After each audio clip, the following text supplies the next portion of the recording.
if we're having issues with acid, like acid reflux, GERD, a lot of times the culprit is not necessarily having too much acid. It's actually more likely to be a case where we're not having enough acid in the stomach area. So let me explain a little bit. When the stomach is working correctly, we have a sphincter at the top where the esophagus comes down into the stomach area, and then there's another sphincter where the stomach contents get emptied into the small intestine.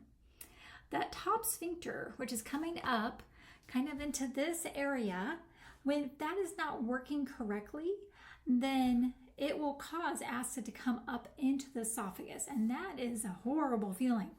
I've been there, and it just feels like there's a volcano going off in your esophagus area, right? And quite painful. So of course people want that to go away as soon as possible.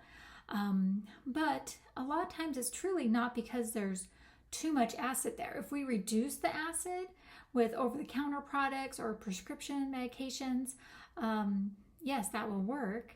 But that's not the reason necessarily for why that's happening to begin with.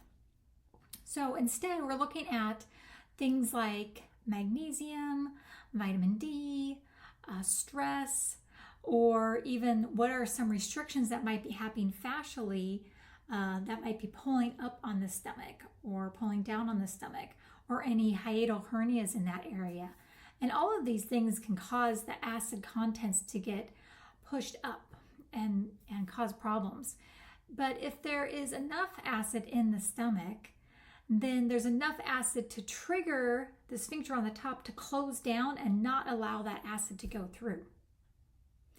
If there's potentially not enough acid in the stomach, there may not be enough of a trigger, enough of a response for the body to realize that it needs to shut the sphincter down and not let that acid come up into a very sensitive area, such as that esophagus tissue.